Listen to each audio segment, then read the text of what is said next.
नमस्कार दोस्तों, मैं रविशंकर विद्यार्थी एक बार पुनः आपका अपने YouTube चैनल रविशंकर विद्यार्थी पर बहुत बहुत स्वागत करता हूं। आज अधिगम के सिद्धांतों के क्रम में मैं एक नए वीडियो के साथ पुनः आपके बीच उपस्थित हुआ हूं। मेरा आज का जो वीडियो है वो स्किनर के क्रिया प्रसूत अनुबंधन सिद्धांत, जिसको एसआर थियरी के नाम से भी जाना जाता है, उस पर आधारित है। आप सभी का खूब स्नेह और प्यार मुझे मिल रहा है, जिसके लिए मैं हृदय से आपका धन्यवाद ज्ञापित करता हूं। और मैं ये आशा करता हूं कि मुझे आपका ये स्नेह यूं ही मिलता रहेगा, आप यूं ही मेरे साथ चैनल पर बने रहें और मैं आपके बीएड, डीएलएड और सीटेट, साथ ही जो आने वाले शिक्षक भर्ती परीक्षाएं हैं उनके निमित्त आपके लिए मैं बेहतर वीडियो लेकर उपस्थित होने का प्रयास करूंगा। बिना विलंब के आइए वीडियो को शुरू करते हैं। तो जैसा कि हमारा आज का जो टॉपिक है वो है स्किनर का क्रिया प्रसूत अनुबंधन सिद्धांत, ऑपरेंट कंडीशनल थियरी। तो आइए एक इनका सामान्य परिचय देख लेते हैं, उसके बाद फिर आगे सिद्धांत की ओर बढ़ेंगे। तो जो बीएफ स्किनर थे ये एक अमेरिकी मनोवैज्ञानिक थे। 1938 में 1938 में क्रिया प्रसूत अनुबंधन सिद्धांत का इन्होंने प्रतिपादन किया था। तो अमेरिकी मनोवैज्ञानिक बीएफ स्किनर ने 1938 ईस्वी में क्रिया प्रसूत अनुबंधन सिद्धांत का प्रतिपादन किया था। तो स्किनर ने सीखने की प्रक्रिया के स्वरूप को समझने के लिए सर्वप्रथम दूसरे मनोवैज्ञानिकों द्वारा किए गए प्रयोगों के निष्कर्षों और सिद्धांतों का अध्ययन किया। उन्होंने पावलोव के प्रत्यावर्तन अर्थात रिफ्लेक्स एक्शन और पुनर्बलन रीइंफोर्समेंट संप्रत्यय को समझा। उसके बाद उन्होंने स्वतंत्र रूप से प्रयोग किए। तो जो स्किनर महोदय थे, इन्होंने जो अपना क्रिया प्रसूत अनुबंधन सिद्धांत दिया, उस सिद्धांत को भी कई नामों से जाना जाता है। जैसा कि मैंने पूर्व में आपको थांडाई का सिद्धांत पढ़ाया, उसके बाद दूसरे वीडियो में, इसके पहले वाले वीडियो में मैंने पावलोव का शास्त्रीय अनुबंधन का सिद्धांत उसको बताया।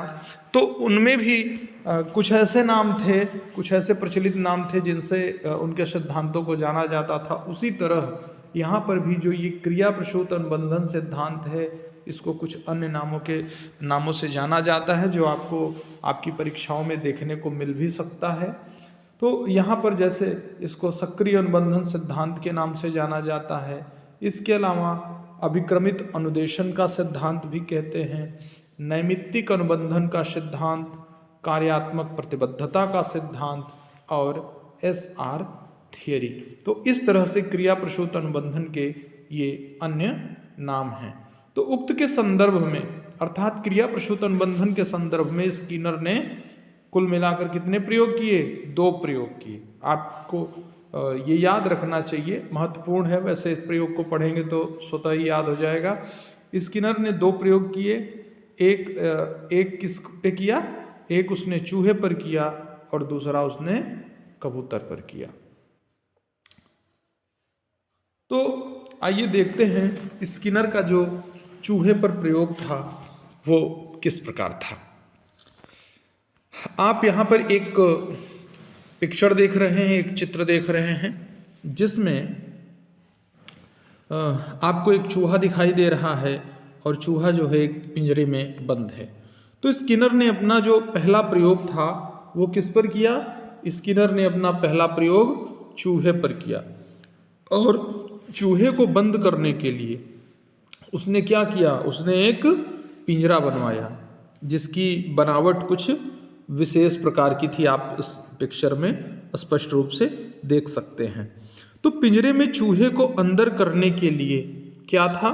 एक दरवाजा था। पिंजरे में चूहे को अंदर डालने के लिए क्या था? एक दरवाजा था और इसके अंदर एक स्थान पर लीवर फिट था। आप यहाँ पे देख रहे हैं, ये लीवर है जहाँ पर चूहे का पैर पड़ा हुआ है। तो इसके अंदर जो है क्या था? एक लीवर फिट था और लीवर को दबाने से जो भोजन की, ये फूड ट्रे हम नीचे देख रहे हैं, जो भोजन की लीवर को दबाने से क्या होता था, लीवर को दबाने से भोजन की नली का रास्ता खुल जाता था और उसका परिणाम ये होता था कि ऊपर रखा हुआ जो भोजन था वो वहाँ पर गिर जाता था, प्लेट में गिर जाता था।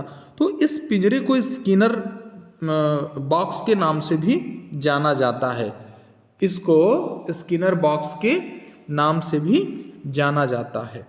स्किनर ने क्या किया, स्किनर महोदय ने इस बॉक्स में एक भूखे चूहे को अंदर रख दिया और उसने देखा कि चूहे ने अंदर जाते ही क्या किया, चूहा जब भूखा होता है तो उछल कूद करता है, तो चूहा अंदर जाते ही उसने उछल कूद करना शुरू किया और उछल कूद करने के दौरान उसका जो पैर था वो अचानक किस पे पड़ता है, लीवर पर पड़ता है।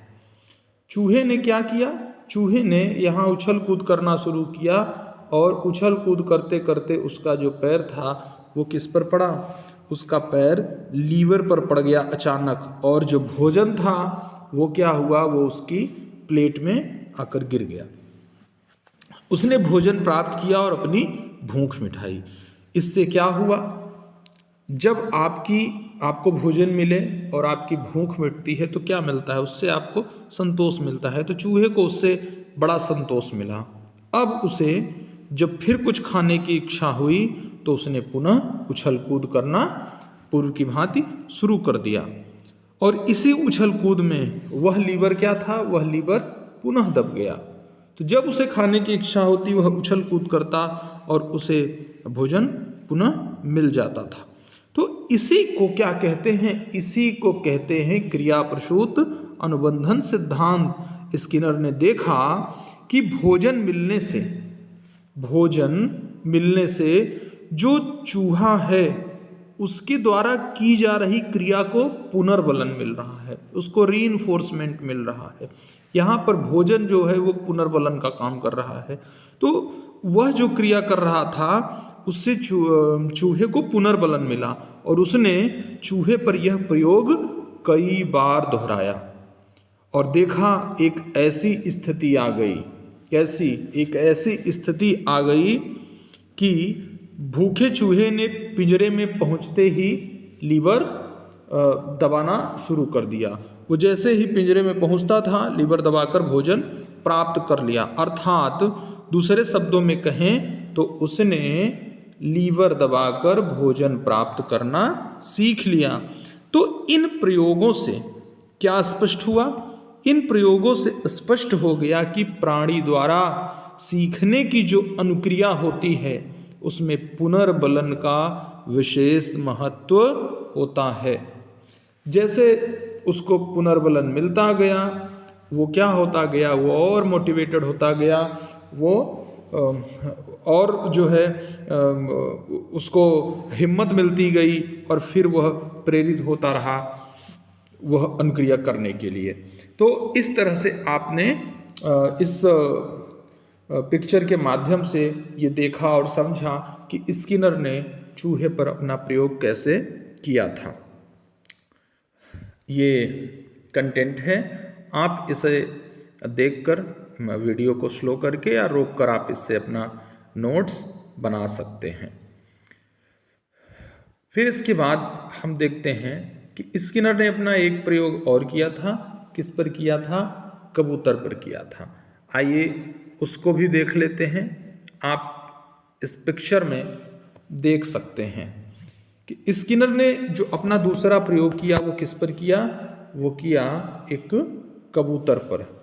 और कबूतर के लिए बनाए गए बॉक्स को पिजन बॉक्स भी बोलते हैं, अर्थात उसको कबूतर बॉक्स भी बोलते हैं। इस बॉक्स में स्किनर ने एक भूखे कबूतर को भेज दिया। पेटिका में एक चाबी अथवा बटन लगा था जो प्रकाश की चमक पड़ने पर क्या करता था, जो प्रकाश की चमक पड़ने पर दिखाई देता था। आप यहाँ देख सकते हैं जो प्रकाश की चमक पड़ने पर दिखाई देता था। तो इस बॉक्स में एक ऐसी व्यवस्था की गई जिसमें बटन दबने पर कबूतर के लिए भोजन का दाना आ जाता था। यहाँ देखिए बटन दबने पर कबूतर के लिए क्या होता था, कबूतर के लिए भोजन का दाना आ जाता था। भूखा कबूतर पहले तो बॉक्स के अंदर क्या कर रहा था, इधर उधर चक्कर काट रहा था। तभी एक विशेष व्यवस्था के द्वारा क्या होता है, एक विशेष व्यवस्था के द्वारा बटन के पास, ये बटन के पास प्रकाश डाला गया। अब प्रकाश की ओर आकर्षित होने के कारण उसने उसके आसपास चोंच मारना शुरू कर दिया। तो जब यहाँ प्रकाश डाला गया तो उस प्रकाश से आकर्षित होने के कारण उसने जगह जगह अपना चोंच मारना शुरू कर दिया, और इसी क्रम में उसकी चोंच की मार से, उसकी चोंच की मार पड़ने से जो बटन था वो क्या हो गया, वो दब गया और उसे दाना प्राप्त हो गया। बटन दब गया और उसे दाना प्राप्त हो गया। उसके बाद कबूतर को भ्रमित करने के लिए अलग अलग स्थानों पर, कबूतर को भ्रमित करने के लिए अलग अलग स्थानों पर जो है क्या हुआ, अलग अलग स्थानों पर प्रकाश पहुंचाया गया।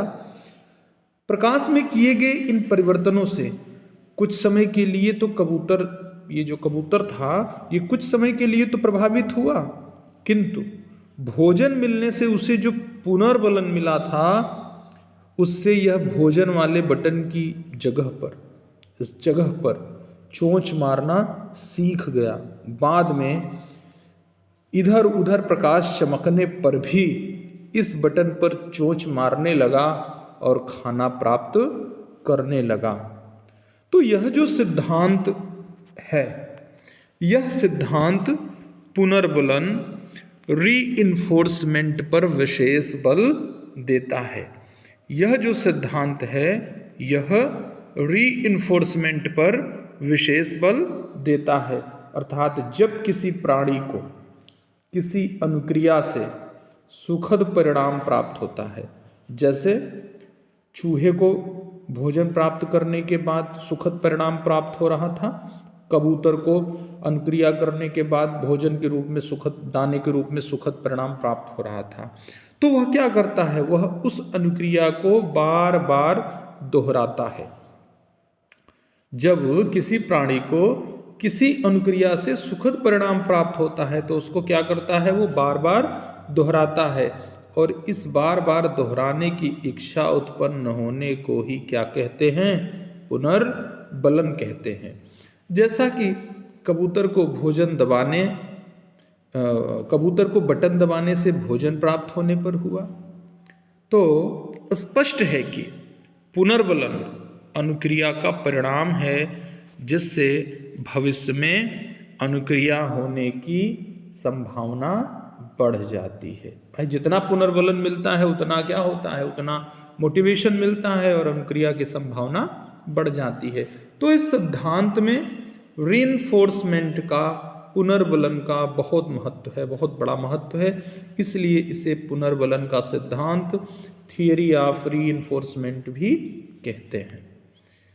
आइए आगे देखते हैं क्रिया प्रसूत अनुबंधन सिद्धांत की विशेषताएं क्या हैं।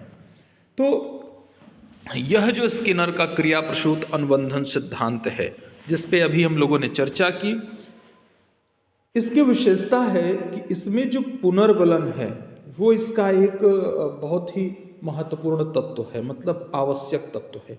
तो क्रिया प्रसूत अनुबंधन सिद्धांत का आवश्यक तत्व क्या है, पुनर्बलन है, जो भोजन के रूप में, दाने के रूप में चूहे को और कबूतर को प्राप्त हो रहा था।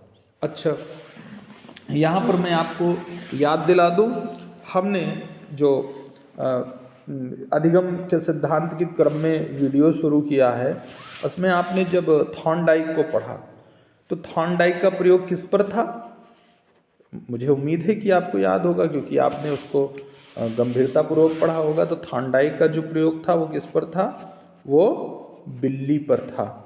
थॉर्नडाइक का प्रयोग बिल्ली पर था, और उसके बाद जो पावलोव का प्रयोग था, पावलोव का प्रयोग जो था वो किस पर था, वो कुत्ते पर था।